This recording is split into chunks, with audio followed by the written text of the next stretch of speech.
નમસ્કાર દોસ્તો, સ્વાગત છે આપ સર્વનું તમારી પોતાની YouTube channel ocean coaching classes પર। મિત્રો, આજે આપણે ધોરણ 6ના ગુજરાતી એટલે કે પલાશ વિષયનું જે નવું પાઠ્યપુસ્તક આવ્યું છે તે નવા પાઠ્યપુસ્તકના પાઠ નંબર 2 વાર્તા રે વાર્તાના ભાગ 1નું સંપૂર્ણ સોલ્યુશન આપણે આ વિડીયોની અંદર જોવાના છે। મિત્રો, ધોરણ 6નું આ જે નવું પાઠ્યપુસ્તક છે તેના બધા જ પાઠ આપણે 2 ભાગની અંદર બનાવ્યા છે। તો પાઠ 2 જે છે તે પણ 2 ભાગમાં છે। એમાં પહેલા ભાગની અંદર આપણે પાઠની સમજૂતી જોવાના છીએ અને બીજા ભાગની અંદર આપણને જે પ્રશ્નો આપેલા છે, જે સ્વાધ્યાય આપેલું છે, સ્વાધ્યાયના સોલ્યુશન આપણે જોવાના છે। મિત્રો, આ જે દરેક પાઠ છે એટલે કે ધોરણ 6ના ગુજરાતી વિષયના બધા જ પાઠના જે સોલ્યુશન છે અને જે સમજૂતી છે તેના વિડીયો અને પીડીએફ બંને આપણી ચેનલ ઉપર મુકાઈ ચૂક્યા છે। તો જરૂરથી એની પીડીએફ મેળવી લેજો। એ પીડીએફ કેવી રીતે મેળવવાની છે એ હું વિડીયોમાં તમને આગળ જણાવીશ। તો અંત સુધી આ વિડીયોમાં આપણી સાથે જોડાયેલા રહેજો। અને સાથે સાથે આપણા જે વિડીયો છે તે એકદમ એનિમેશનવાળા અને કલરફુલ છે। આવા વિડીયો તમને બીજે કોઈ જગ્યાએ જોવા નહીં મળે। તો જરૂરથી તમારા દરેક મિત્રો સાથે આ વિડીયો જે છે તે શેર કરી દેજો। સાથે સાથે આપણા વોટ્સઅપ ગ્રુપમાં પણ જરૂરથી જોડાઈ જજો, જેથી કરીને આવનારા તમામ પાઠના વિડીયો, પીડીએફ અને બુક વિશેની માહિતી તમને મળતી રહે। ચાલો તો શરૂ કરીએ આપણે આ પાઠ। તો હવે આ પાઠ શરૂ કરીએ તો તમે જોઈ શકો છો કે આ જે પાઠ છે ને એના કોઈ લેખક નથી, પરંતુ આ પાઠ જે છે ને એ સંકલિત કરીને બનાવવામાં આવ્યો છે। એટલે કે ટુકડાઓ ભેગા કરી અથવા તો ઘણા બધા વ્યક્તિઓ ભેગા થઈને બનાવવામાં આવેલો છે। જુઓ, અહીંયા આપણને જાણ કરવામાં આવેલી છે કે વાર્તા બનાવવાના એક પ્રયોગ હેઠળ તૈયાર થયેલ આ વાર્તામાં એક હાથી પોતાના ઉન્માદમાં આંબાની ડાળી પરના કાગડીના ઈંડા ફોડી નાખે છે। હવે જો વાર્તા બનાવવા માટે એક પ્રયોગ કરવામાં આવ્યો અથવા તો એક પ્રયત્ન કરવામાં આવ્યો અને એ વાર્તા બનાવવા માટેનો જે પ્રયોગ કરવામાં આવતા હતા એમાંથી આ એક વાર્તા તૈયાર થયેલી છે। હવે આ વાર્તા તૈયાર થયેલી છે તો કોઈ એક વ્યક્તિના હાથે તૈયાર નથી થયેલી, ઘણા બધા વ્યક્તિઓએ આની અંદર પ્રયત્ન કર્યો છે અને ઘણા બધા વ્યક્તિઓના સામૂહિક પ્રયત્નના અંતે આ વાર્તા તૈયાર થયેલી છે, એટલે એને સંકલિત કરવામાં આવેલી છે એવું અહીંયા લખેલું છે, કહ્યું છે। હવે જો એક હાથી હોય છે પોતાના ઉન્માદમાં એટલે કે પોતાની મસ્તીની અંદર, પોતાના આનંદની અંદર, પોતાના ઉમંગની અંદર એ શું કરે છે તો કે આંબાની જે ડાળી હોય છે ને એ આંબાની ડાળી ઉપર કાગડીના ઈંડા હોય છે અને કાગડીના ઈંડા જે છે તે પોતાના આનંદની અંદર, ઉમંગની અંદર, જલસા કરતાં ઉત્સાહની અંદર ભૂલથી એનાથી ફૂટી જાય છે। અને ફૂટી ગયા પછી શું થાય છે એના વિશેની વાત અહીંયા કરી છે। જો હવે ઈંડા ફૂટી ગયા પછી કાગડી પક્ષીઓના રાજા ગરુડ આગળ ફરિયાદ કરવા માટે જાય છે કે ભાઈ આ હાથીએ મારા ઈંડા છે તે ફોડી નાખ્યા છે, મારા બચ્ચાઓને એણે મારી નાખ્યા છે। તો પક્ષીઓના રાજા ગરુડ આગળ ફરિયાદ નોંધાવે છે અને પછી જે પક્ષી સેના હોય છે તે હાથી ઉપર આક્રમણ કરે છે અને તેની શાન ઠેકાણે લાવે છે, એટલે કે એની બુદ્ધિને ઠેકાણે લાવે છે અને પાઠ ભણાવે છે। અને અંતે હાથીને તેની ધર્મની બહેન કબૂતરી જે હોય છે તે જણાવે છે કે ભાઈ સાચા દિલથી જે પસ્તાવો કરે ને એને ઈશ્વર પણ માફી આપી દે છે। તો જરૂરથી તને પણ માફી મળી જશે જો તને તારી ભૂલ સમજાઈ ગઈ હોય, જો તને તારી જે ભૂલ છે એ બદલ જો તને સાચા દિલથી, સાચા હૃદયથી તને જો પસ્તાવો થતો હશે તો તને જરૂરથી માફ કરી દેશે એવું તે એમને સમજાવે છે। ચાલો તો દોસ્તો, અહીંયા એક તમારા માટે સરસ મજાની જાહેરાત આપેલી છે કે ધોરણ 6ના ગુજરાતી વિષયની એટલે કે પલાશ વિષયની જે નવું પાઠ્યપુસ્તક આવ્યું છે, જે નવી બુક આવી છે, તે નવા બુકના બધા જ પાઠના સમજૂતી અને બધા જ પાઠના જે પ્રશ્નો છે, જે સ્વાધ્યાય છે, એ સ્વાધ્યાયના સંપૂર્ણ સોલ્યુશનની પીડીએફ અને સંપૂર્ણ સોલ્યુશનની બુક અવેલેબલ છે। તો જે પણ વિદ્યાર્થીઓને જોઈતી હોય તે લિંક નીચે ડિસ્ક્રિપ્શન બોક્સની અંદર આપેલી છે, ત્યાંથી મેળવી શકે છે અથવા તો અહીંયા તમને ફોન નંબર આપવામાં આવેલો છે, આ ફોન નંબર ઉપર કોન્ટેક્ટ કરી, સંપર્ક કરી અને તમે આ સોલ્યુશનની પીડીએફ અથવા તો બુક મેળવી શકો છો। અથવા તો આપણી એપ્લિકેશન છે, પ્લે સ્ટોર ઉપર જઈને ઓશન કોચિંગ ક્લાસીસ તમે લખશો તો સરળતાથી એપ્લિકેશન ડાઉનલોડ કરી અને ત્યાંથી પણ તમે મેળવી શકશો। તો દરેક વિદ્યાર્થીઓએ અવશ્ય આ પીડીએફ અથવા તો આ બુક મેળવી લેવી, જે તમને પરીક્ષા માટે ખૂબ એટલે ખૂબ ઉપયોગી સાબિત થવાની છે। તો દરેક વિદ્યાર્થીઓએ અવશ્ય આ જે પીડીએફ છે અથવા તો આ જે બુક છે તે મેળવી લેવી। ચાલો હવે આપણે આ પાઠની શરૂઆત કરીએ। તો દોસ્તો, આ સરસ મજાના પાઠને સમજવા માટે, એનો આનંદ માણવા માટે તૈયાર છો ને? ખૂબ સરસ મજાનો પાઠ આપણને આપેલો છે। જુઓ, બાળકો બોલી ઉઠ્યા વાર્તા રે વાર્તા। વર્ગખંડ હોય છે, એવી રીતે તમે શાળાએ ભણવા માટે જાઓ ને તમારો વર્ગખંડ હોય એવી રીતે એક શાળા હોય છે ને શાળાની અંદર એક વર્ગખંડ હોય છે ને વર્ગખંડની અંદર બાળકો બોલી ઉઠે છે વાર્તા રે વાર્તા, એટલે કે બાળકોને હવે વાર્તા સાંભળવાનું મન થયું છે, ઈચ્છા થઈ છે। તો એ બાળકો જે હોય છે, જે વિદ્યાર્થીઓ હોય છે, એમના શિક્ષક હોય છે, એમના ગુરુજી હોય છે, શિક્ષકને આપણે ગુરુજી કહેવાની પરંપરા છે આપણા ધર્મની અંદર.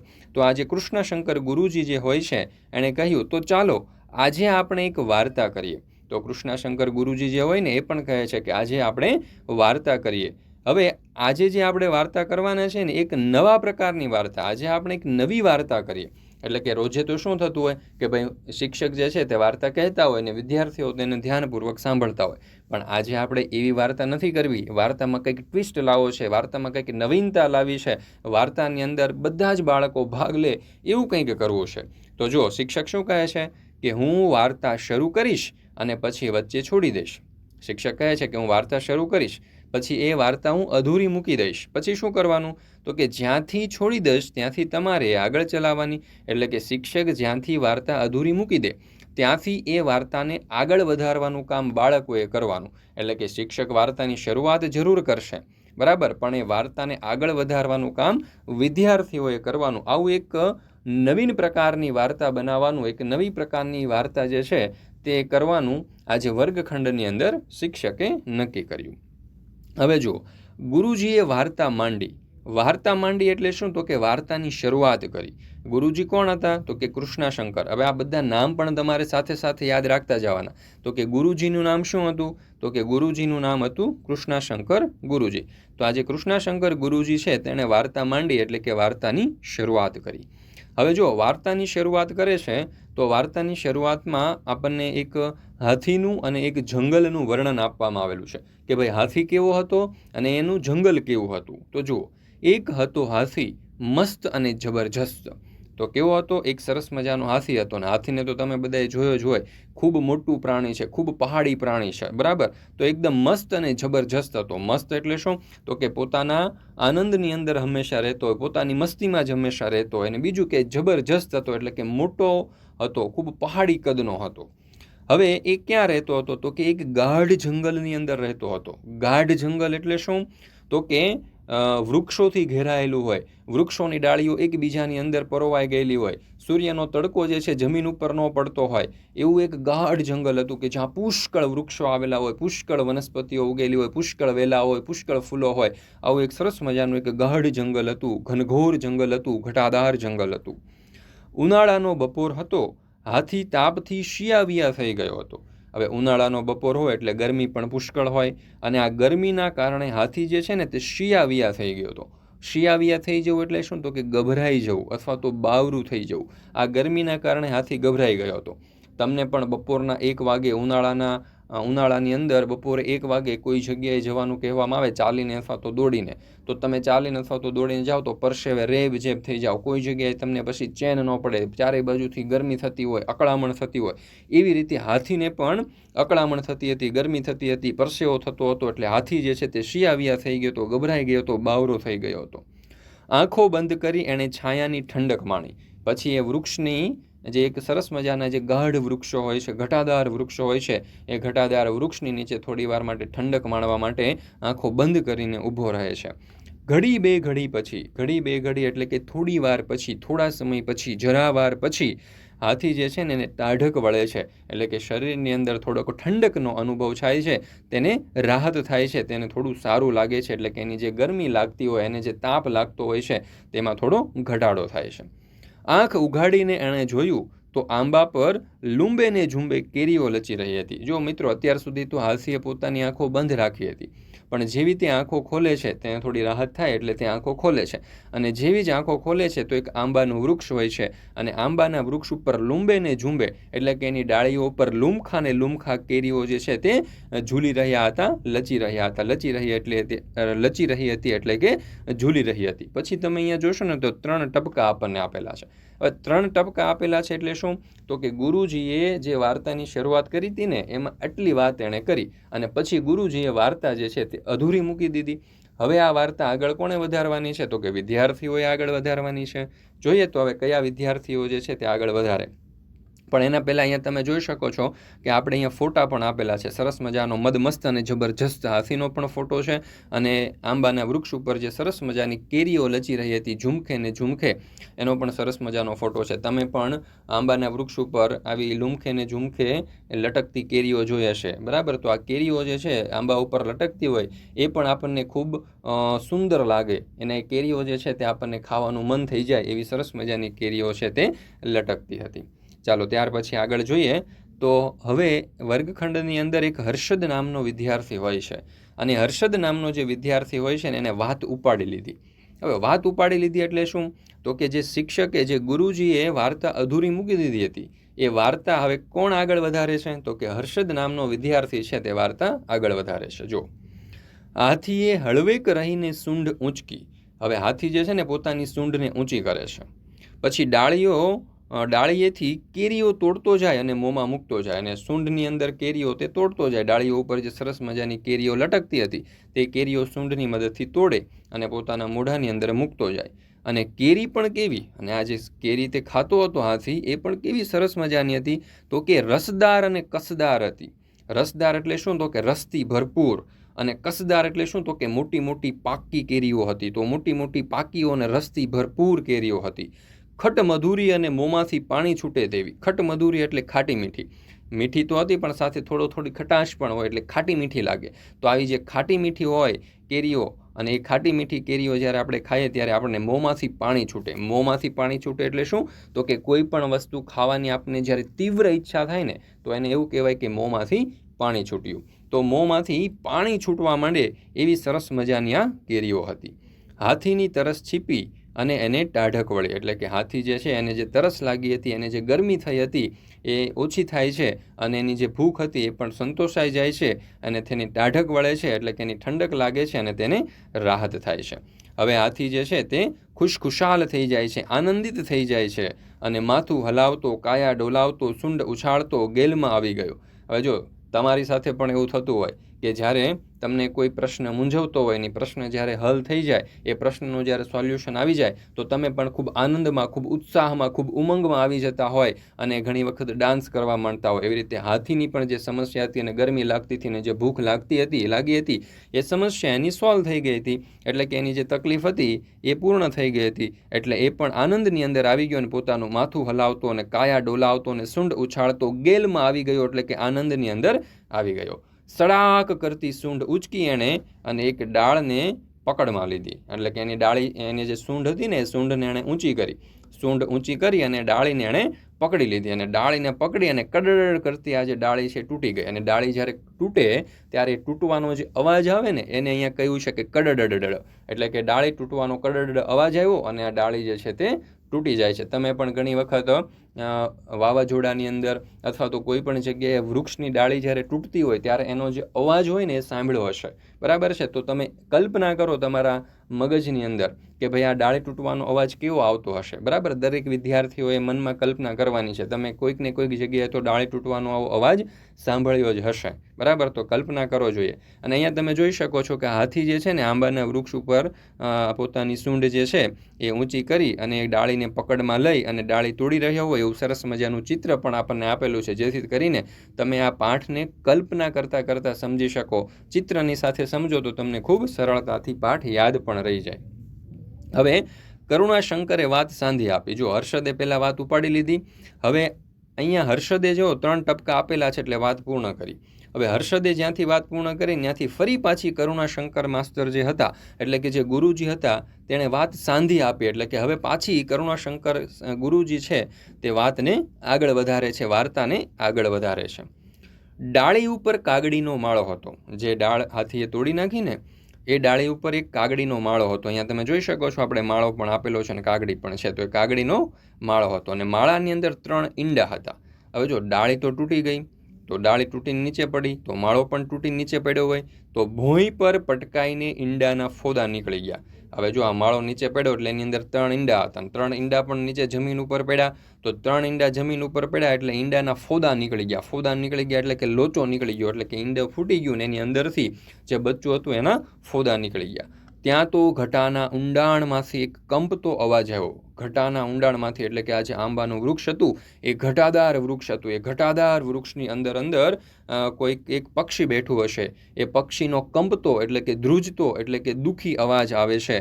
અને શું કહે છે કે હાથી ભૈયા, તે આ શું કરી નાખ્યું? એટલે કે તે આ મારી જે ડાળી હતી એની ઉપર મારો જે માળો હતો એને તે પાડી દીધો. એની અંદર ઈંડા હતા, એ ઈંડા પણ ફૂટી ગયા. એની અંદર બચ્ચા હતા, એ બચ્ચા પણ મરી ગયા. એવો એક દુઃખદ અવાજ, એક દુઃખી અવાજ, એક કંપતો અવાજ, એક કરુણાભર્યો અવાજ આ ડાળીની અંદર બેઠેલું આ પક્ષી જે છે તે બોલે છે. અને કોને કહે છે? તો કે હાથીને કહે છે. પછી જ કરુણાશંકર માસ્તર જે છે, કરુણાશંકર ગુરુજી છે, તે વાત અહીંયા પૂર્ણ કરી દે છે. અને હવે જોઈએ કે આ વાતને આગળ કોણ વધારે. તો જુઓ, કલ્યાણીએ આગળ વાત વધારી. એટલે કે હવે આ વાર્તા જે છે તે કલ્યાણી આગળ વધારે છે. કાગડીએ કકળાટ મચાવી મૂક્યો. કકળાટ મચાવી મૂકવો એટલે શું થાય? તો કે કજિયો કરવો, રોડ કરવી, એટલે કે રડારોળ કરી નાખવું, કલ્પાંત કરવું. કારણ કે જો કાગડીના બચ્ચાઓ મૃત્યુ પામ્યા હતા, એના ઈંડાઓ ફૂટી ગયા હતા. એટલે કાગડીએ કકળાટ મચાવી મૂક્યો. એટલે કે કાગડી છે તે રડારોળ થઈ ઉઠી. તેણે ખૂબ કજિયો કર્યો, એણે ખૂબ કલ્પાંત કર્યો. ચારે દિશામાંથી ક્રાઉ ક્રાઉ ક્રાઉ કરતા કાગડા એકઠા થઈ ગયા. અને હવામાં સૂંડ વીંજતા ગર્જના કરતો હાથી ઠંડે કલેજે ચાલતો થયો. હવે જો કાગડીએ કલ્પાંત કર્યું, ખૂબ રડવા લાગી. એટલે આ કાગડાનો રડવાનો અવાજ જોઈ, કાગડીના રડવાનો અવાજ જોઈ એના જે નાત ભાઈઓ હતા, જેટલા પણ કાગડાઓ હતા, એ બધા જ કાગડાઓ ત્યાં એકઠા થઈ જાય છે, ભેગા થઈ જાય છે.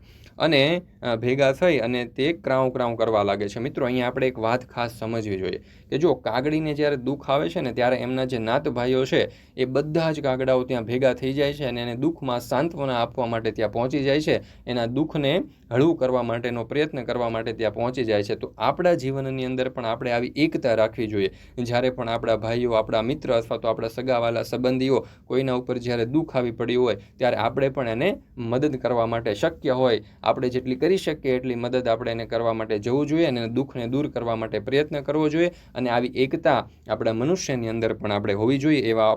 એવી બાબતો આપણે આ પક્ષીઓ પાસેથી શીખવી જોઈએ.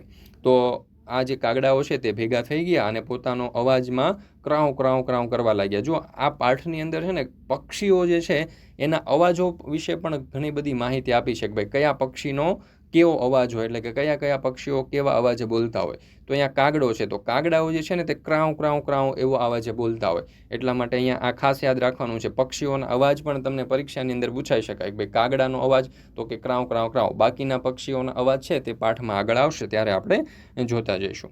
તો કાગડાઓ તો ક્રાઉ ક્રાઉ કરવા લાગ્યા, પરંતુ હાથી જે હતો ને તો ખૂબ મસ્તીમાં હતો, ખૂબ આનંદમાં હતો. એ તો હવામાં સૂંડ વીંચતો, ગર્જના કરતો અને ઠંડા કલેજે ત્યાંથી ચાલતો થયો. કમલે તાતણો મેળવ્યો. હવે જો કલ્યાણીએ અહીંયા વાત પૂરી કરી, અને કલ્યાણીએ વાત પૂરી કરી એટલે હવે એ વાર્તા જે છે ને તે કમલ આગળ વધારે છે. એટલે એમાં એવું કહેવામાં આવ્યું છે કે કમલે તાતણો મેળવ્યો. એટલે કે કમલ નામનો જે વિદ્યાર્થી છે તે હવે આ વાર્તાને આગળ વધારે છે. કાગડીએ નાતના પંચને ફરિયાદ કરી. હવે એની એક નાત હશે, એ નાતની અંદર એક પંચ હશે. હવે પંચ કોને કહેવાય? તો કે 5 વ્યક્તિઓનો સમૂહ. એટલે કે પોતાના નાતના સભ્યોને જ્યારે કોઈ પણ પ્રશ્ન ઉદ્ભવ્યો હોય, જ્યારે કોઈ ફરિયાદ કરવાની હોય, જ્યારે કોઈ ન્યાય મેળવવાનો હોય, અથવા તો 2 વ્યક્તિઓ વચ્ચે જ્યારે ઝઘડો થયો હોય, ત્યારે એ ઝઘડાનો ઉકેલ લાવવાનો હોય, ત્યારે આ પંચ જે હોય છે, આ 5 વ્યક્તિઓનો જે સમૂહ હોય છે, એ ન્યાય આપવાનું કાર્ય કરે છે. તો એને પંચ કહેવાય. તો કાગડીએ એની નાતના જે પંચ હતા એ પંચને ફરિયાદ કરે છે કે ભાઈ મહાજન, મારે આ હાથી સામે ફરિયાદ નોંધાવી છે. એણે વગર વાંક ગુને મારા ઈંડા ફોડી નાખ્યા છે, મારા બચ્ચાની હત્યા કરી છે. કાગડીના સ્વજનોએ પણ સાદ પુરાવ્યો, કાં કાં કાં. તો જુઓ, આ કાગડી જે છે એ પંચને ફરિયાદ કરે છે કે ભાઈ મહારાજ, મહાજન, મહાશય, મારે આ હાથીની સામે ફરિયાદ નોંધાવવાની છે. કારણ શું? તો કે કારણ એ છે કે મારા કોઈ પણ વાંક નહોતો, મારો કોઈ પણ ગુનો નહોતો, છતાં પણ આ હાથીએ મારા ઈંડાઓને ફોડી નાખ્યા છે, મારા બચ્ચાઓને મારી નાખ્યા છે, મારા બચ્ચાઓની હત્યા કરી છે. અને એની સાથે જે બીજા કાગડાઓ આવ્યા હતા, જે બીજા કાગડીના જે સ્વજનો હતા, એમના જે સ્નેહી બંધુઓ હતા, એમને પણ આ કાગડીની વાતની અંદર સાથ પુરાવ્યો અને એની વાતને સમર્થન આપતા કાં કાં કાં એવો અવાજ તેઓ કરવા લાગ્યા. અહીંયા તમે બાજુમાં ફોટા પણ જોઈ શકો છો, જેથી કરીને તમે ખૂબ જ સરસ રીતે આ પાઠની કલ્પના કરી શકો અને ખૂબ સરસ રીતે તમે યાદ રાખી શકો. હવે હસને વાત આગળ વધારી. એટલે કે આ જે વાર્તા જે છે એ હસન નામનો વિદ્યાર્થી છે તે આગળ વધારે છે. જો, નાતનો મુખી કાગડીને લઈને પંખીઓના રાજા ગરુડના દરબારમાં ગયો. હવે આ કાગડાઓના નાતનો જે મુખી હતો, મુખી એટલે કે સરદાર, બરાબર, તો એ જે મુખી હતો, જે સરદાર હતો, જે સરપંચ હતો, એ આ કાગડીને લઈને પંખીઓના જે રાજા હોય છે ગરુડ, એના દરબારમાં જાય છે. જો અહીંયા તમારે ખાસ યાદ રાખવાનું છે કે ભાઈ કયા પક્ષી પાસે કયો હોદ્દો હતો, બરાબર. જેવી રીતે કોઈ રજવાડું હોય તો એની અંદર રાજા હોય, પ્રધાન હોય, સિપાહીઓ હોય, એવી રીતે અહીંયા પક્ષીઓના જે રાજા હતા ગરુડ, એ ગરુડના દરબારની અંદર આ કાગડીને લઈને જાય છે. હવે દરબારની અંદર ત્યાં જાય છે, એના મહેલની અંદર જાય છે, તો દરવાજે ગીધની ચોકી હોય છે. એટલે કે આ જે દરબાર હોય છે, એટલે કે આ જે ગરુડ રાજાનો જે દરબાર હોય છે, પક્ષીઓના રાજા જે ગરુડ છે તેનો દરબાર, એનો જે દરવાજો હોય છે ને, ત્યાં ગીધ ચોકીદારી કરતો હોય છે. અને ડેલીએ કુકડાની પડઘમ ગાજે છે. કુકડાની પડઘમ એટલે શું? તો કે ઢોલ જેવું વાદ્ય છે, બરાબર. તો એનું જે ડેલી હોય છે ત્યાં કુકડો જે હોય ને પડઘમ વગાડી રહ્યો હોય છે, પણ ખરેખર પડઘમ નથી વગાડી રહ્યો હતો, પણ પોતાના મીઠા મધુર સ્વરની અંદર તે કલરવ કરી રહ્યો હોય છે. પરંતુ અહીંયા એવું કહેવામાં આવ્યું છે કે ભાઈ કુકડાની પડઘમ ગાજે છે, એટલે કે કુકડો જે છે તે ઢોલ વગાડી રહ્યો છે. મેડીએ બુલબુલની શરણાઈ વાગે છે. મેડી એટલે શું? તો કે ઉપરનો જે માળ હોય, એટલે કે એક માળ ઉપરનો જે માળ હોય છે ને મેડી કહેવામાં આવે છે. તો આ મેડીએ બુલબુલની શરણાઈ વાગે છે, એટલે કે બુલબુલ જે છે તે સરસ મજાના પોતાના અવાજની અંદર કલરવ કરી રહ્યું હોય છે. ચોકમાં ન્યાયની ધજા ફરફરે છે, એટલે કે ગરુડ જે છે તે ન્યાયપ્રિય રાજા હશે એવું આપણે માની શકાય, કારણ કે એનો જે દરબાર છે ને, દરબારની અંદર જે ચોક છે, ત્યાં ચોકની અંદર ન્યાયની ધજા એટલે શું? તો કે હંમેશા એ સત્ય અને સાચો ન્યાય આપવા માટે જે પ્રખ્યાત હોય એવી એની જે ધજા છે, ન્યાયની ધજા, એ ચોકની અંદર પવનની અંદર ફરફરી રહી છે. રાજા ગરુડ સભા ભરીને બેઠા છે અને પાસે હંસનું પ્રધાન મંડળ બિરાજ્યું છે. અને ગરુડ રાજા જે છે એની સભા શરૂ છે, અને સભાની અંદર ઘણા બધા પક્ષીઓ બેઠા છે. અને આ ગરુડ રાજાનું જે પ્રધાન મંડળ હોય છે તે હંસનું હોય છે, અને આ હંસોનું જે પ્રધાન મંડળ હોય એ રાજાની પાસે બિરાજ્યું છે, અને કોઈક પ્રશ્ન ઉપર ગંભીર ચર્ચા વિચારણા થઈ રહ્યા છે.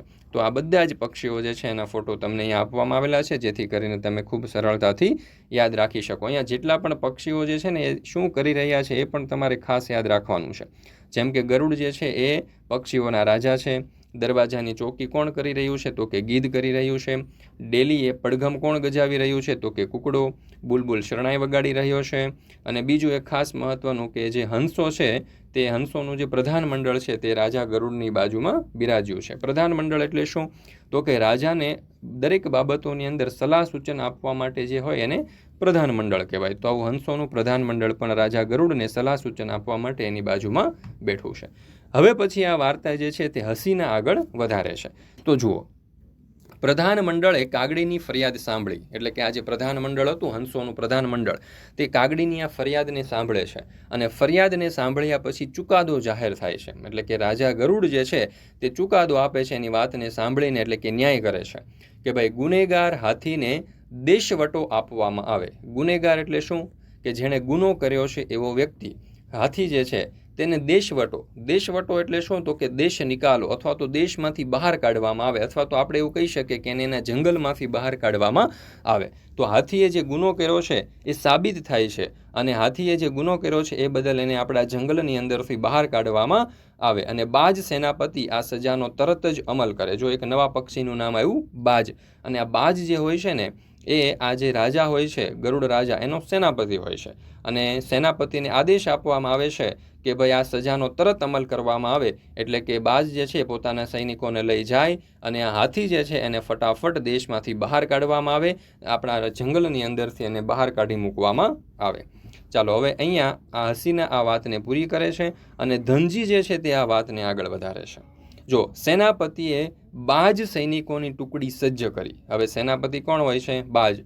તો આ બાજ જે હોય છે પોતાના સૈનિકોની ટુકડીને સજ્જ કરે છે એટલે કે તૈયાર કરે છે. અને સેનાપતિ જે છે પોતાના સૈનિકોની ટુકડીને સજ્જ કરે છે, કારણ કે હાથીને પોતાના જંગલની અંદરથી બહાર કાઢવા માટે આદેશ આપવામાં આવ્યો છે, અને આદેશનું એને પાલન કરવાનું છે. હાથીની શોધ આરંભાઈ, એટલે કે હાથી હવે જંગલની અંદર કઈ જગ્યાએ છે, પહેલાં એને શોધવો પડે ને પછી એને જંગલની અંદરથી બહાર કાઢવામાં આવે. તો શરૂઆતમાં તો હાથીની શોધ શરૂ કરવામાં આવી કે ભાઈ હાથી કઈ જગ્યાએ છે. તો હવાઈ તપાસ શરૂ થઈ. હવાઈ તપાસ એટલે શું? તો કે આ જે બાજ હોય છે, જે સરદાર હોય છે, જે સેનાપતિ હોય છે, એ આખા જંગલની ઉપર ઉડી અને ઉપરથી ઉડતા ઉડતા શોધે છે કે ભાઈ હાથી કઈ જગ્યાએ છે. એને કહેવાય હવાઈ તપાસ. એટલે કે આકાશની અંદરથી નીચે જમીન ઉપર રહેલી કોઈ વસ્તુની તપાસ કરવાની હોય તો એને શું કહેવાય? હવાઈ તપાસ. તો આવી રીતે હવાઈ તપાસ જે છે એ શરૂ થાય. તમે ઘણી વખત એવું સાંભળ્યું હોય કે ભાઈ હવાઈ નિરીક્ષણ કર્યું, અથવા તો ઘણી વખત પૂર આવે ને ત્યારે પૂર આવે ત્યારે મુખ્યમંત્રી અથવા તો જે વડાપ્રધાન હોય એ વિમાનમાં અથવા તો હેલિકોપ્ટરની અંદર બેસી અને જે વિસ્તારની અંદર પૂર આવેલું હોય એનું નિરીક્ષણ કરે તો એને કહેવાય હવાઈ નિરીક્ષણ કર્યું. તો એવી રીતે અહીંયા હવાઈ તપાસ શરૂ થાય છે. સરોવરને માથે આવીને હવાઈ ટુકડી થંભી. એટલે કે આ જંગલની અંદર એક સરસ મજાનું સરોવર છે અને આ સરોવરની અંદર આવી અને આ જે ટુકડી હોય છે, એટલે કે આ જે સૈનિકોની ટુકડી હોય છે, ત્યાં થંભી એટલે કે ત્યાં ઊભી રહે છે. અને આ જે સરોવરનું સરસ મજાનું જે વર્ણન છે તે અહીંયા આપણને આપેલું છે. હવે જો આ ધનજી જે છે ને સરોવરનું સરસ મજાનું વર્ણન કરે છે. તો કેવું સરોવર હોય છે, કેવું સરોવરનો કિનારો હોય છે? તો સરોવરની અંદર પાણી હિલોળા રહી રહ્યું હોય છે. અહીંયા તમે ફોટાની અંદર જોઈ શકો છો, પાણી આગળ પાછળ થતું હોય એને કહેવાય હિલોળા રહી રહ્યું. તો અહીંયા સરોવરની અંદર સરસ મજાનું જે પાણી છે તે હિલોળા રહી રહ્યું હોય છે. ચોપાસ વનરાય વિસ્તરી છે. વનરાય વિસ્તરી છે એટલે શું? ચોપાસ એટલે કે ચારે બાજુ, અને વનરાય એટલે કે વૃક્ષો, છોડ, વેલાઓ, આ બધી જ વસ્તુઓ જે છે તે પુષ્કળ પ્રમાણની અંદર ખીલી ઉઠી છે. ચારેય બાજુ તમને લીલોતરી જોવા મળી રહી છે. ઝાડના ઝુંડમાં પંખીઓ કલગાન કરે છે. એટલે કે જે ઘટાદાર વૃક્ષો છે એ ઘટાદાર વૃક્ષોના જે ઝુંડ છે એ ઝુંડની અંદર જે પક્ષીઓ છે એ કલગાન કરી રહ્યા છે, કલશોર કરી રહ્યા છે, કલરવ કરી રહ્યા છે. સરસ મજાના પક્ષીઓના અવાજો સંભળાઈ રહ્યા છે. હવે જો સરસ મજાના જે પક્ષીઓ છે ને એ કેવા અવાજો કરે, એવા અવાજો ત્યાં સંભળાઈ રહ્યા છે એ પણ આપણને આપેલું છે. જેમ કે મોર ગહેકે છે, કોયલ ટહુકે છે, કબૂતર ઘૂઘવે છે, હોલો ઘૂઘું કરે છે. તો આવા પક્ષીઓ જે છે પોતાના મીઠા મધુર અવાજની અંદર કલશોર કરી રહ્યા છે.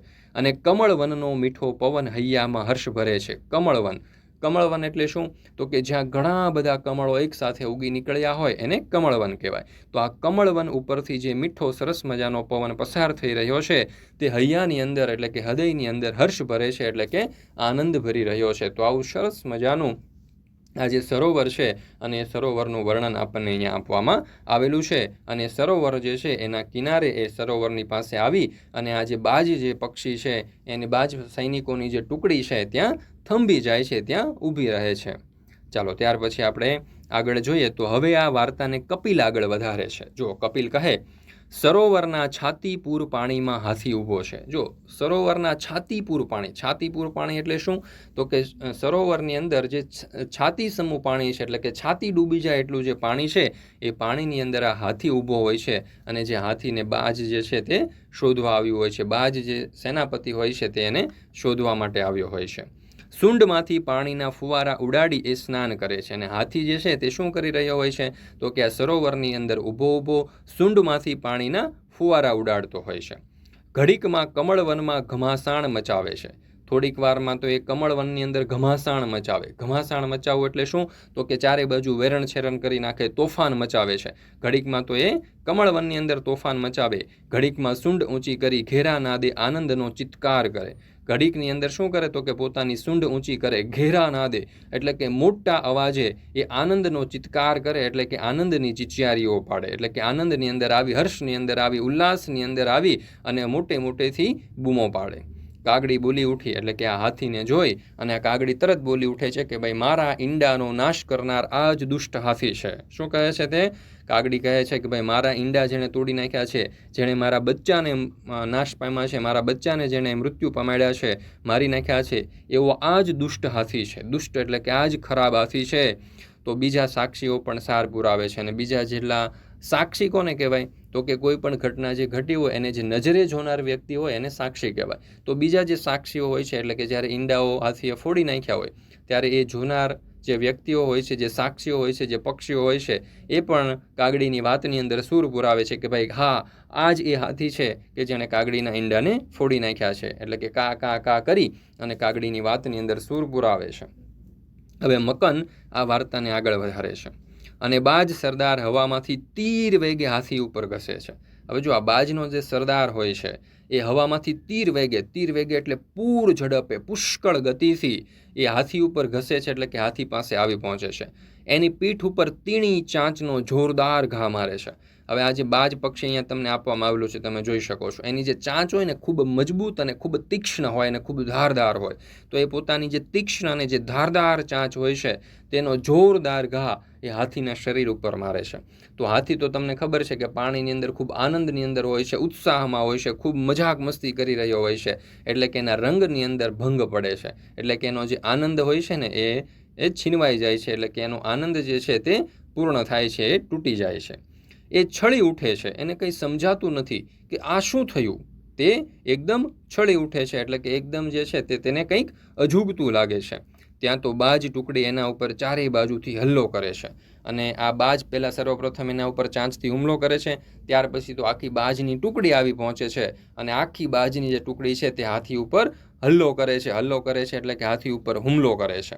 હવે હાથી ઉપર એક ધારો ઘણા બધા પક્ષીઓએ, ઘણા બધા બાજ પક્ષીઓ એક સામટો એણે હુમલો કર્યો, એટલે હાથી જે છે તે ધમ પછાડા કરતો પાણીમાંથી બહાર નીકળે છે. ધમ પછાડા કરતો એટલે શું? તો કે પાણીમાંથી કોઈ પણ ભોગે બહાર નીકળવાનો પ્રયત્ન કરે છે, અને ફટાફટ પાણીમાંથી બહાર નીકળવાનો પ્રયત્ન કરે છે. ઊંચી સૂંઢે અને ઊભી પૂંછડીએ નાસવા માંડે છે. ઊંચી સૂંઢ એટલે કે સૂંઢ ઊંચી કરે છે, અને ઊભી પૂંછડીએ એટલે કે શું? ફટાફટ જેટલું ઝડપથી દોડી શકાય એટલી ઝડપથી તે નાસવા માંડે છે, એટલે કે ભાગવા માંડે છે. અને હાથી આગળ ભાગતો હોય છે, અને જે બાજ સેના હોય છે તેનો પીછો કરે છે, તેનો પીછો પકડે છે, એટલે કે એની પાછળ ભાગી રહી હોય છે. એટલે કે આગળ હાથી ભાગ્યો જાય છે પોતાની સૂંઢ ઊંચી કરીને, અને પાછળ બાજ સેનાની જે ટુકડી હોય છે એના ઉપર હુમલો કરવા માટે એનો પીછો કરી રહી હોય છે. ચાલો, ત્યાર પછી રતન જે છે તે હવે વાર્તાને આગળ વધારે છે. સામે માર્ગ ખુલ્લો છે, એટલે કે હાથી જે દિશાની અંદર દોડી રહ્યો હોય છે એ દિશામાં આગળનો રસ્તો જે છે, માર્ગ જે છે તે ખુલ્લો હોય છે, એટલે કે એકદમ ખુલ્લો રસ્તો છે. પાછળ બાજ સેનાનો હલ્લો છે, એટલે કે આગળ રસ્તો ખુલ્લો છે અને પાછળ બાજની જે સેના છે એ હુમલો કરવા માટે એની પાછળ આવી રહી છે. અહીંયા તમે જોઈ શકો છો કે રતન જે છે ને તે કંઈક કવિતાના અંદાજની અંદર વાત રજૂ કરે છે. સામે માર્ગ ખુલ્લો છે, પાછળ બાજ સેનાનો હલ્લો છે, એટલે કે ખુલ્લો અને હલ્લો પ્રાસ બેસાડવાનો પ્રયત્ન કરે છે. હાથીને કશો સહારો નથી, બચવાનો એકે આરો નથી. અહીંયા પણ તમે જુઓ એણે પ્રાસ બેસાડ્યો કે ભાઈ હાથીને કશો સહારો નથી અને બચવાનો એકે આરો નથી. એટલે કે હાથી જે છે એને હવે બચાવવા માટે કોઈ આવી શકે એમ નથી, એટલે કે હાથી માટે હવે કોઈ સહારો નથી. હાથી બચી શકે એવો અહીંયા કોઈ રસ્તો દેખાઈ રહ્યો નથી.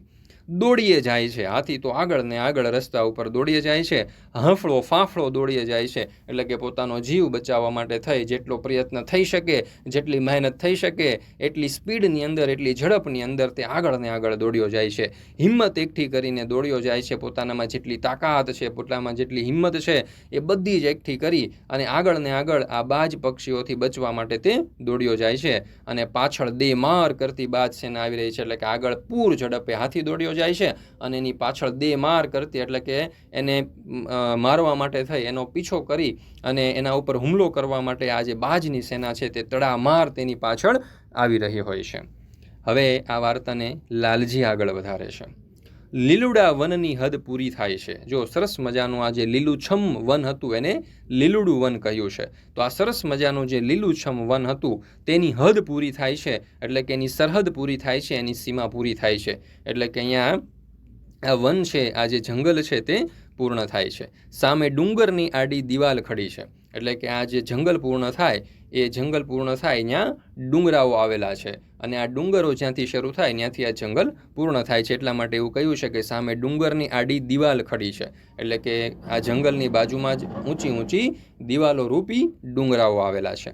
અને ડુંગરની પહેલી બાજુ વેરાન છે, અને આ ડુંગરની આપણે સામે બાજુ વટી જઈએ તો વેરાન પ્રદેશ છે, અને ડુંગરની આ બાજુ આપણે આવીએ તો શું છે તો કે જંગલ છે. એટલે તમને મનની અંદર કલ્પના થઈ ગઈ હશે કે વચ્ચે ડુંગર છે. આ ડુંગરની એક બાજુએ સરસ મજાનું ઘટાદાર વૃક્ષોથી શોભતું સરસ મજાનું જંગલ છે, અને આ જે પર્વત છે, જે પહાડ છે, જે ડુંગર છે એની એક બાજુ વેરાન પ્રદેશ છે. હવે તમને મનમાં પ્રશ્ન થતો હશે કે વેરાન એટલે શું? તો વેરાન એટલે શું? તો કે જ્યાં કોઈ પણ પ્રકારના વૃક્ષો તમને ન જોવા મળે, કોઈ પણ પ્રકારના પ્રાણીઓ કે પક્ષીઓ ન જોવા મળે, જ્યાં તમને પાણીની સુવિધાઓ ન હોય, કે જ્યાં તમને કોઈ પણ પ્રકારની સુવિધાઓ જોવા ન મળતી હોય, અથવા તો રણ પ્રદેશ હોય, અથવા તો સુનકાર હોય, જ્યાં તમને કોઈ જોવા ન મળતું હોય, એવો જે વિસ્તાર હોય એને વેરાન પ્રદેશ કહેવાય, કે જ્યાં કોઈ પણ પ્રકારની વનસ્પતિઓ પણ ન ઉગતી હોય. તો આવો વેરાન પ્રદેશ આ ડુંગરની પહેલે પારથી શરૂ થાય છે. ડુંગરની સાંકડી ઘાટીમાંથી હાથી બહાર નીકળી જાય છે અને હાથી આમ હદ પાર થાય છે. હવે આ ડુંગરની જે સાંકડી ઘાટી હોય છે, એટલે કે જે સાંકડો માર્ગ હોય છે, સાંકડો રસ્તો હોય છે બે ડુંગરની વચ્ચેનો, ત્યાંથી હાથી બહાર નીકળી જાય છે અને એ જંગલમાંથી પસાર થઈ જાય છે અને એ હદ પાર થઈ જાય છે, એટલે કે જંગલની પહેલે પાર, ડુંગરની પહેલે પાર તે વેરાન પ્રદેશની અંદર પ્રવેશ કરી જાય છે, એટલે કે તે જંગલની અંદરથી નીકળી જાય છે. અને તમે જોયું કે ભાઈ જે રાજા ગરુડ હતા એણે પણ એને શું આપ્યું હતું? દેશ નિકાલાનો હુકમ આપ્યો હતો, એટલે કે પોતાના રાજ્યની અંદરથી, પોતાના જંગલની અંદરથી બહાર જવા માટેનો એણે હુકમ કર્યો હતો. હવે કૃષ્ણાશંકર જે છે, એટલે કે જે ગુરુજી છે, તે હવે વાતને આગળ વધારે છે. જુઓ, હાથી ભૈયા તને આ શું સૂઝ્યું? રોજ સવાર સાંજ પેલા આંબાની ઘેરી ઘટામાંથી એ દર્દભર્યો અવાજ આવતો હતો અને અવાજ ધોળી કબૂતરીનો હતો. હાથીની એ ધર્મની બહેન હતી. હવે જો હાથી જે હતો ને એની એક ધર્મની બહેન હતી, અને ધર્મની બહેનનું નામ હતું, એટલે કે ધર્મની જે બહેન હતી તે ધોળી કબૂતરી હતી. હવે આ કબૂતરી અને હાથી જે છે ને એ ભાઈ બહેન હતા, અને એમની વચ્ચે ભાઈ બહેનનો ખૂબ પ્રેમ હતો, અને બંને એકબીજાને ખૂબ ચાહતા હતા. બંનેને એકબીજા વગર ચાલતું નહોતું. એટલે રોજ સવારે આ જે આંબાની ઘેરી ઘટા હતી, એટલે કે ઘટાદાર આંબો જે હતો, એ ઘટાદાર આંબાની ઘટામાંથી, એટલે કે એની જે વંદરાઈ હતી તેમાંથી એક અવાજ આવતો હતો રોજ સવારે, ને અવાજ ખૂબ દર્દભર્યો હતો, ખૂબ દુઃખી અવાજ આવતો હતો. શું? તો કે હાથી ભૈયા તને આ શું સૂઝ્યું? હાથી, તે આ શું કરી લીધું? ભૈયાએ કરેલા અપરાધથી એ ગમગીન હતી, એટલે કે એના હાથીભાઈએ જે અપરાધ કર્યો હતો, જે ગુનો કર્યો હતો, એનાથી એ ખૂબ ગમગીન હતી, એટલે ખૂબ ઉદાસ હતી, અને ખૂબ દુઃખ થયું હતું. એને હદ પારથી એ બેચેન હતી. હવે હાથીને તમને ખબર છે કે હદ પાર કરવામાં આવેલી હતી, એને જંગલમાંથી બહાર કાઢી મૂકવામાં આવ્યો હતો, અને એ જંગલમાંથી બહાર કાઢી મૂક્યો હતો. એટલે આ જે એની બહેન હતી, આ જે કબૂતરી હતી, એ ખૂબ બેચેન હતી. એને કોઈ જગ્યાએ ચેન નહોતું પડતું, કારણ કે તેને રોજ પોતાના ભાઈ સાથે મળી અને વાતો કરવા જોઈતી હતી, એને ખૂબ એ પ્રેમ કરતી હતી, ખૂબ ચાહતી હતી. પરંતુ હવે આ હાથી જે છે તે દેશ પાર જતો રહ્યો હતો, એટલે કે જંગલની બહાર જતો રહ્યો હતો, એટલે એને મળી શકતી નહોતી, એટલે ખૂબ બેચેની અનુભવતી હતી, તેને ખૂબ દુઃખ થતું હતું. એ હર ઘડી મૂંગું કલ્પાંત કરતી હતી. હર ઘડી એટલે કે હંમેશના માટે તે મૂંગું એટલે કે મનની અંદર કલ્પાંત કરતી હતી, એટલે કે રડતી હતી. એટલે કે તે અંદર ને અંદર રડ્યા કરતી હતી, કારણ કે એનો જે ભાઈ હતો તે હવે એની સાથે ન હતો. દિવસો પર દિવસો વીતતા ગયા, એટલે કે ઘણા બધા દિવસો પસાર થયા. શું કરવું એ એને સૂઝતું ન હતું, કે હવે પોતાના ભાઈને મળવા માટે, અથવા તો પોતાના ભાઈને પાછો લાવવા માટે, અથવા તો પોતાના ભાઈને આ દુઃખમાંથી બહાર કાઢવા માટે શું કરવું, એના વિશે એનો કોઈ રસ્તો સૂઝતો ન હતો. હવે કરુણાશંકર ગુરુજી છે તે ફરી પાછી આ વાર્તાને અહીંયા અધૂરી મૂકી દે છે, અને નરીમાન જે છે તે આ વાર્તાને હવે અહીંયાથી આગળ વધારે છે. જો, એને એકાએક એક વિચાર આવ્યો. સવારનું પહેલું કિરણ ફૂટતા જ એ ઉડી નીકળી. જો, હવે આ જે કબૂતરી હોય છે એને મનની અંદર એક વિચાર આવે છે, એક યુક્તિ સૂઝે છે, કે સવારનું પહેલું કિરણ ફૂટતા, પહેલું કિરણ ફૂટવું એટલે શું? તો કે જેવો જ સવાર થાય, જેવા જ સૂર્યના કિરણો ધરતી ઉપર પ્રવેશે, અથવા તો જેવો જ સવારની અંદર પ્રકાશ ધરતી ઉપર ફેલાય, એટલે તરત જ તે ઉડી નીકળી. વન વટાવ્યું, એટલે કે જંગલની તે બહાર નીકળી ગઈ. જંગલની બહાર જાય એટલે તમને ખબર છે કે ત્યાં ડુંગર આવે, એટલે કે આ દિવાલરૂપી ડુંગર હોય છે. એ દિવાલરૂપી ડુંગરને ઓળંગી અને વેરાન પ્રદેશની અંદર પહોંચી જાય છે, અને વેરાન પ્રદેશની અંદર પોતાના જે હાથી ભૈયા હોય છે, જે હાથીભાઈ હોય છે, એને શોધવા માટેનો પ્રયત્ન કરે છે, અને એની શોધની અંદર તે વહેલી સવારમાં નીકળી પડે છે. તો આવી રીતે આ જે કબૂતરી હોય છે, કે જે હાથીની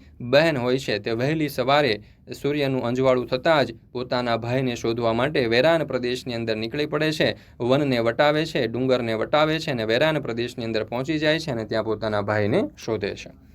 હવે આ વાર્તા આગળ ખુરશીદ વધારે છે. જો, ખુરશીદ શું કહે છે? આકાશ, હવે જો અહીંયા તમને જે ફકરો આપવામાં આવેલો છે ને, એ વેરાન પ્રદેશના કેવો હોય છે? તો એ વેરાન પ્રદેશ વિશેની આપણને માહિતી આપેલી છે, અથવા તો વેરાન પ્રદેશનું વર્ણન કરવામાં આવેલું છે કે આકાશમાં ભાગ્યે જ કોઈ ભૂલ્યું ભટકતું પક્ષી નજરે પડે છે. હવે વેરાન પ્રદેશની અંદર કોઈ પક્ષીઓ પણ અહીંયા જોવા મળતા નથી. ભાગ્યે કોઈ પક્ષી જો જુદું પડી ગયું હોય, કોઈ પક્ષી જો ભટકી ગયું હોય તો અહીંયા નજરે પડે છે. ધરતી પર ભાગ્યે જ કોઈ પ્રાણી આંખે ચડે છે, અને પ્રાણીઓ પણ અહીંયા ધરતી ઉપર જોવા મળતા નથી. નાના નાના ઝાડવાથી ધરતીના છેડા સુધીનો આખો પટ છવાયેલો છે. અને આ વેરાન પ્રદેશ છે, એટલે વેરાન પ્રદેશની અંદર નાની નાની કાંટાળી વનસ્પતિઓ ઉગી હોય, અને આવી નાની નાની કાંટાળી વનસ્પતિઓ આખા વિસ્તારની અંદર ફેલાયેલી છે. એકાદ આછું પાતળું ઝરણું વહી રહ્યું છે, અને આખા પ્રદેશની અંદર એક નાનું અમથું એક આછું એવું એક પાતળું એવું ઝરણું વહી રહ્યું છે, અને આખા વેરાન પટમાં એકલી જ આંખ ઠારતી લીલી પટ્ટી છે. અને આખા પ્રદેશની અંદર આમ ઉપરથી જોઈએ તો એક નાનું અમથું ઝરણું પસાર થાય છે, અને ઝરણાની બંને બાજુ થોડા ઘણા લીલા વૃક્ષો ઉગેલા છે. એટલા માટે એવું કહે છે કે એક લીલી પટ્ટી જોવા મળે છે, કે ત્યાં આપણે જોઈએ તો આપણી થોડી આંખો ઠરે, એટલે કે ખૂબ સારું એવું કહી શકાય એવું આ એક નાનામાં નાનું ઝરણું છે. એ પટ્ટીના ઝાડવાના આછા અધૂરા છાંયડામાં હાથી શરીર સંકોચીને ત્યાં પડ્યો છે. અને એ પટ્ટીના જે ઝાડવાઓ છે, એટલે કે ઝરણાની બંને બાજુ જે નાના મોટા વૃક્ષો ઉગેલા છે, જે ઝાડવાઓ છે, એના આછા અધૂરા છાંયડાની અંદર, હવે જો અહીંયા તો કાંઈ ઘટાદાર વૃક્ષો છે નહીં, એકદમ આછા પાતળા વૃક્ષો છે. એ આછા પાતળા વૃક્ષોનો છાંયો પણ કેવો હોય તો કે ખૂબ ઓછો છાંયો હોય. તો એ ઓછા છાંયાની અંદર પોતાના શરીરને સંકોચીને, એટલે કે જેટલા વિસ્તારની અંદર છાયા હોય એટલા વિસ્તારની અંદર પોતાનું જે શરીર છે એને સંકોચી, એટલે કે સંકોરી અને ત્યાં પડ્યો છે, અને પોતે કરેલા પાપનો એને પસ્તાવો થઈ રહ્યો છે. તો આવી રીતે આ જે વેરાન પ્રદેશ હોય છે, વેરાન પ્રદેશની અંદર હાથી જે છે ત્યાં બેઠો હોય છે. એક ઝરણાના આછા પાતળા ઝરણાના એક આછા પાતળા જે વૃક્ષો હોય છે એના છાયાની અંદર પોતાનું શરીર સંકોચીને શરીરને પોતાનું શરીર જે છે તેને સંકેલીને ત્યાં બેઠો હોય છે, અને પોતાના જે ભૂલ કરી છે, પોતે જે ઈંડાઓ ફોડી નાખ્યા છે, પોતે જે બચ્ચાને મારી નાખ્યા છે, તેને દુઃખ થયું છે, એને પછતાવો થયો છે, અને પછતાવો કરતાં કરતાં ત્યાં તે બેઠો હોય છે. હવે આ વાતને ફાલ્ગુન આગળ વધારે છે. એને કોઈકની પાંખોના ફફડાટનો ભાસ થાય છે. જો હવે આ હાથી જે છે ને તે ઊંઘમાં હોય છે, સૂતો હોય છે, તો ઊંઘની અંદર હોય ને ત્યારે એને એવું લાગે છે કે કોઈ પક્ષી જે છે ને એ ઉડતું ઉડતું તેની નજીક આવી રહ્યું છે, એટલે કે પાંખોનો જે ફફડાટ હોય છે તેને સંભળાય છે. એ ઘેનમાંથી જાગે એ પહેલાં જ એક ધીમો અને મીઠો અવાજ એને કાને અથડાય છે.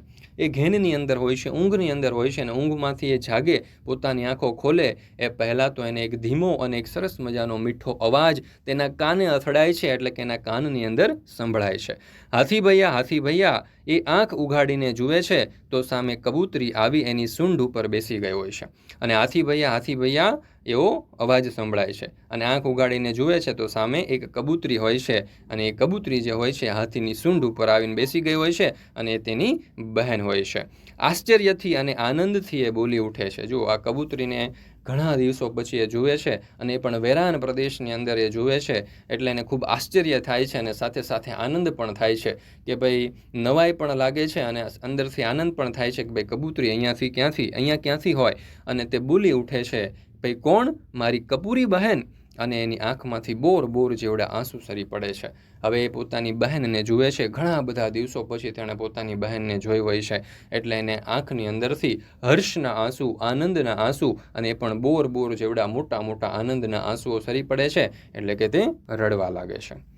વિશાખા હવે વાતને આગળ વધારે છે. જો કબૂતરી કહે છે, ભૈયા આનંદના આવેગમાં તું ભાન ભૂલ્યો, ન કરવાનું કરી બેઠો, તારે મન તો હસવું હતું, પણ પેલી બિચારી કાગડીના ઈંડાનો ઘાણ નીકળી ગયો. વિશાખા શું કહે છે કે ભૈયા આનંદના આવેગની અંદર તું ખરેખર ભાન ભૂલી ગયો, ન કરવાનું તું કરી બેઠો, તારા મનમાં તો તારા માટે તો એ હસવું હતું, પણ પેલી બિચારી કાગડીના ઈંડાનો તો ઘાણ નીકળી ગયો. ઘાણ નીકળી જવો એટલે કે ભયંકર સંહાર થઈ ગયો. એના જીવનની અંદર તો ખૂબ દુઃખ વ્યાપી ગયું. એના તો ત્રણેય બચ્ચાઓ, એના ત્રણેય ઈંડાઓ જે છે તે મૃત્યુ પામ્યા હતા. એવું તે કબૂતરી જે છે તે પોતાના જે પ્રિય ભાઈ હોય છે એ હાથીભાઈને કહે છે કે ભાઈ તું તો આનંદની અંદર હતો, તું તો આવેગની અંદર આવી અને ભાન ભૂલી ગયો, અને તે ન કરવાનું કરી બેઠો. તારા માટે તો એ હસવું હતું, પરંતુ બિચારા કાગડી માટે તો એ ખૂબ દુઃખની ઘડી હતી. હવે રણમલ આગળ વધારે છે. હાથી કહે છે, બહેન જોરના તોરમાં હું વિવેક ભૂલ્યો. જોરના તોરમાં એટલે કે આનંદની અંદર આવી અને મારું જે જોર હતું, મારું જે બળ હતું, એ બળના ઉન્માદની અંદર હું વિવેક ભૂલી ગયો. મારે શું કરવું જોઈએ અને શું ન કરવું જોઈએ એનું મને જ્ઞાન ન રહ્યું. હસવામાંથી ખસવું થઈ ગયું. જો હસવામાંથી ખસવું થઈ જવું એટલે શું? તો કે મજાક કરવા જતાં એનું ખરાબ પરિણામ ભોગવવું. એટલે કે હું મજાક કરવા ગયો હતો અને એનું ખૂબ ખરાબ પરિણામ આવ્યું. આજે એનો મને ખૂબ પછતાવો થાય છે અને આ જે મેં કાર્ય કર્યું છે એનું મને ખૂબ દુઃખ છે અને મને ખૂબ હૃદયથી દુઃખ થયું છે, અંતઃકરણથી દુઃખ થયું છે અને હું પછતાવો પણ થાય છે. હું બહેન કાગડી મને માફી આપશે? અને એ કબૂતરીને કહે છે કે ભાઈ આ બહેન કાગડી જે છે એ હું એની પાસે માફી માંગું તો એ મને માફ કરી દેશે કે કેમ, એવું તે પૂછે છે. ત્યાર પછી રાગીણી હવે આ વાર્તાને આગળ વધારે છે. જો કબૂતરી કહે છે, તારા પાપનો તને પછતાવો થયો છે, એ પછતાવામાં તારું અભિમાન ઓગળી ગયું છે. કોઈ પણ વ્યક્તિને જ્યારે પછતાવો થાય ને ત્યારે પછતાવાની અંદર એનું અભિમાન ઓગળી જતું હોય, એને જે અંદરથી અહમ હોય, જે અભિમાન હોય તે પીગળી જતું હોય છે. તો અહીંયા પણ એવું જ થાય છે. કાગડીના જે ઈંડાઓ નષ્ટ કર્યા પછી એને જે એનું દુઃખ થયું, એનો જે પછતાવો થાય છે, એમાં હાથીનું અભિમાન ઓગળી જાય છે. તું કાગડીની માફી માંગવા માટે તૈયાર થયો છે? મારા મનમાં એક વિચાર આવે છે. અને આ જે કબૂતરી જે છે એ હાથીને કહે છે કે ભાઈ તું કાગડીની માફી માંગવા માટે તૈયાર થયો છે તો મારા મનની અંદર પણ એક વિચાર છે, આપણે પ્રયત્ન કરી જોઈએ. જો કદાચ માની જાય તો આ તારી સજા છે એ માફ થઈ શકે અને તું ફરી પાછો જંગલની અંદર હસી ખુશીથી રહી શકે. હું પક્ષીઓના રાજા ગરુડ પાસે જાઉં અને તારા માટે દયાની યાચના કરું. પક્ષીઓના જે રાજા ગરુડ છે એની પાસે હું જાઉં અને એની પાસે દયાની યાચના કરું, એટલે કે એની પાસે હું ભીખ માંગું કે ભાઈ તને તારી જે સજા થઈ છે તે સજા માફ કરી દેવામાં આવે અને સાચા દિલનો પસ્તાવો કરનારને માફી મળે છે. અને અહીંયા કબૂતરી જે છે એને ખૂબ સરસ વાક્ય કહે છે, ખૂબ સારું વાક્ય કહે અને તેને સમજાવે છે કે જ્યારે પણ કોઈ વ્યક્તિને સાચા દિલથી પસ્તાવો થાય, પોતે કરેલા દુઃખનું જ્યારે તેને ખરેખર દુઃખ થાય અને પોતાનું જ્યારે અભિમાન ઓગળી જાય, ત્યારે આવું કરનાર વ્યક્તિને રાજા તો શું ભગવાન પણ માફ કરી દેતા હોય છે. ચાલો ત્યાર પછી હવે આ વાર્તાની ધીરજ આગળ વધારે છે અને કહે છે કે અને કબૂતરી ઉડીને સીધા રાજા ગરુડ પાસે પહોંચી ગઈ. હવે આ કબૂતરી જે છે એ રાજા ગરુડ પાસે પહોંચી જાય છે. શું કામ પહોંચી જાય છે? તો કે પોતાનો ભાઈ જે હાથી હોય છે એણે કરેલા જે અપરાધ કર્યો હોય છે, એ કરેલા અપરાધનો એને પછતાવો થયો હોય છે ને માફી માંગવા માટે તૈયાર હોય છે. તો એની માફી એટલે કે એને જે સજા થઈ હોય છે, સજાની માફી કરાવવા માટે થઈ અને આ જે કબૂતરી હોય છે તે રાજા પાસે પહોંચી જાય છે. હવે ગરુડે કબૂતરીની વાત સાંભળી અને એને હાથીની જે હદપારની સજા હતી તે માફ કરી આપી. એટલે કે આ જે કબૂતરી એને રાજાને જઈ અને બધી વાત કરે છે કે હાથીને હવે પછતાવો થયો છે અને તે માફી માંગવા માટે તૈયાર છે અને હાથીની જે હદપારની સજા થઈ હતી તે ગરુડ રાજા છે તે માફ કરે છે. અને પછી આ વાર્તાનો અંત જે છે તે ફરી પાછા કરુણાશંકર ગુરુજી પોતાના હાથમાં લે છે અને આ વાર્તાને અંત તરફ લઈ જાય છે. હવે હાથી પોતાના વનમાં પાછો ફરે છે. એના માથા ઉપર ધોળી કબૂતરી બેઠી છે. જો હાથીની સજા હવે માફ થઈ ગઈ છે એટલે ફરી પાછો હાથી વેરાન પ્રદેશમાંથી ડુંગરોમાંથી થઈ અને પોતાના જંગલની અંદર પાછો ફરે છે. અને જ્યારે જંગલની અંદર પાછો ફરે છે ત્યારે ધોળી કબૂતરી જે હોય છે, જે એની બહેન હોય છે, એના માથા ઉપર બેઠી હોય છે અને હર્ષના ગીત ગાતી હોય છે, આનંદના ગીત ગાતી હોય છે, કારણ કે પોતાનો ભાઈ, પોતાનો સૌથી પ્રિય ભાઈ જે હોય છે તે હવે જંગલની અંદર પાછો ફર્યો હોય છે. એને પહેલાં આંબાની વાટે દોરી જાય છે. એટલે કે જે આંબા ઉપરથી એણે ડાળી તોડી નાખી હોય છે, એ આંબાની ડાળી જે તૂટેલી હોય છે અને જ્યાંથી ઈંડા એના ફૂટી ગયા હોય છે અને જે બચ્ચાઓને મારી નાખ્યા હોય છે, તે આંબાની ડાળ સુધી, એ આંબા સુધી આ જે કબૂતરી છે તેને દોરી જાય છે, એટલે કે લઈ જાય છે. ધીમી ગતિથી એ આંબાની નીચે આવીને ઊભો રહે છે અને એ ધીમેથી સૂંઢ ઉચકે છે અને લાંબો ચિત્કાર કરે છે. ચિત્કાર કરવો એટલે કે ચીસ પાડે છે. એ પોતાને ખૂબ દુઃખ થયું હોય છે, ખૂબ પછતાવો થયો હોય છે, તો એ પછતાવાની ચીસ પાડે છે, એ દુઃખની ચીસ પાડે છે. એ ચિત્કારથી આંબાનું કુંજો ગુંજી ઉઠે છે. એટલે કે ચિત્કાર જે પાડે છે, ચીસ જે પાડે છે, એનાથી જે આંબાની કુંજો હોય છે, આંબાની જે ડાળીઓ હોય છે તે ગુંજી ઉઠે છે અને ઝાડના ઝુંડમાં આ ગર્જનાના પડઘા પડી રહ્યા છે. એટલે કે જેટલા પણ આજુબાજુના જે વૃક્ષો છે એ વૃક્ષોની અંદર એના પડઘા સંભળાય છે. એટલે કે એના પડઘાઓ પડે છે એના અવાજના. અને મીઠા અવાજે ગાતી કોયલ હાથીને માથે આવીને બેસે છે અને એને એ જે વૃક્ષ હોય છે, આંબાનું વૃક્ષ, એની અંદર જે એક સરસ મજાની પક્ષી કોયલ કે જે સરસ મજાનું મધુર અવાજની અંદર ગીત ગાય છે, તેવું એક ગીત ગાતું, મધુર અવાજની અંદર ગીત ગાતું કોયલ નામનું જે પક્ષી છે તેના શરીર ઉપર, એના માથા ઉપર આવી અને બેસે છે. અને અહીંયા જે વાત છે તે પૂર્ણ થાય છે. એટલે કે આવી રીતે બધા જ વિદ્યાર્થીઓએ ભેગા મળી, શિક્ષક સાથે ભેગા મળી અને આ એક સરસ મજાની જે વાર્તા છે એને પૂર્ણ કરે છે. મિત્રો, ધોરણ 3 થી 8ની તમામ વિષયની જે સ્વ અધ્યયન પોથી છે એ તમામ વિષયની સ્વ અધ્યયન પોથીના જે સોલ્યુશન છે એની તમે PDF પણ મેળવી શકો છો અને તમામ વિષયના સોલ્યુશનની તમે બુક પણ મેળવી શકો છો. એના માટેની લિંક તમને નીચે ડિસ્ક્રિપ્શન બોક્સની અંદર પણ આપેલી છે અને અહીંયા તમને એક નંબર પણ આપવામાં આવેલો છે. એ નંબર ઉપર કોન્ટેક્ટ કરી સંપર્ક કરીને પણ તમે સોલ્યુશનની PDF મંગાવી શકો છો. અને સાથે સાથે અહીંયા ઓશન કોચિંગ ક્લાસીસ નામની આપણી એક એપ્લિકેશન છે. આ એપ્લિકેશન તમે જે છે તેના ઉપર એટલે કે આ પ્લે સ્ટોર ઉપર જઈને એપ્લિકેશન ડાઉનલોડ કરીને ત્યાંથી પણ તમે મેળવી શકો છો. અને આ જે સ્વ અધ્યયન પોથી છે તમારા પરીક્ષા માટે પણ ખૂબ ઉપયોગી છે, તમને અભ્યાસ માટે પણ ખૂબ ઉપયોગી છે, તમારી એકમ કસોટીઓ માટે પણ ખૂબ ઉપયોગી છે, પ્રશ્ન બેંક માટે પણ ખૂબ ઉપયોગી છે. તો દરેક વિદ્યાર્થીઓએ અવશ્ય આ જે સોલ્યુશન છે તેની PDF અથવા તો એની બુક મેળવી લેવી, જેથી કરીને તમે સારામાં સારા ગુણ પ્રાપ્ત કરી શકો અને સારામાં સારી રીતે અભ્યાસ કરી શકો. ત્યાર પછી આ પાઠમાં આપણને શબ્દાર્થ આપવામાં આવેલા છે. શિયા વિયા એટલે કે ગભરાયેલું અથવા તો બાવરું. ઘડી બે ઘડી એટલે જરાવાર અથવા તો થોડો વખત. ફોદો, ફોદો એટલે કે લોચો. અહીં ઈંડાના લોચાની વાત છે. કકળાટ એટલે કે કજ્યો અથવા તો રડારોળ અથવા તો કલ્પાંત. ગમગીન એટલે ઉદાસ અથવા તો ખિન્ન. યાચના એટલે વિનંતી અથવા તો પ્રાર્થના. હદપારી એટલે હદપાર કે હદબાર થવું તે. હાંફળું ફાંફળું એટલે ગભરાયેલું અથવા તો બેબાકડું. ચિત્કાર એટલે કે ચીસ અને કસદાર એટલે કે રસાળ. ચાલો ત્યાર પછી આ પાઠના કેટલાક રૂઢિપ્રયોગો પણ આપણને આપેલા છે. તો એમાં પહેલું છે મોંમાંથી પાણી છૂટવું એટલે કે ખાવાની ઈચ્છા થવી અથવા તો મોંમાં લાળ છૂટવી. ઘાણ નીકળી જવો એટલે કે ભયંકર સંહાર થઈ જવો અથવા તો પાયમાલી થઈ જવી. હસવામાંથી ખસવું થવું એટલે કે મજાક કરવા જતાં ખરાબ પરિણામ આવવું. અને અભિમાન ઓગળી જવું એટલે કે ગર્વ જતો રહેવો. ગેલમાં આવી જવું એટલે કે આનંદમાં આવી જવું. અને ત્યાર પછી જોઈએ તો શબ્દ સમૂહ માટે એક શબ્દ આપણને આપેલો છે. એમાં છે ઢોલ જેવું વાદ્ય એટલે કે પડઘમ. તો દોસ્તો આપણે આ જે પાઠ નંબર 2 છે તેનો ભાગ 1 એટલે કે પાઠની સમજૂતી છે તેને અહીં પૂર્ણ કરીએ છીએ. ફરી મળીશું આપણે પાઠ નંબર 2ના ભાગ 2 એટલે કે જે સ્વાધ્યાયનું સોલ્યુશન છે તેની સમજૂતી સાથે એટલે કે સ્વાધ્યાયના સંપૂર્ણ સોલ્યુશન સાથે. તો દોસ્તો આ વિડીયો જો તમને પસંદ આવ્યો હોય તો લાઈક કરવાનું, તમારા મિત્રો સાથે શેર કરવાનું અને સરસ મજાની કોમેન્ટ આપવાનું ભૂલશો નહીં. મિત્રો ફરી મળીશું આપણે પાઠ નંબર 2ના ભાગ 2ના સંપૂર્ણ સોલ્યુશન સાથે.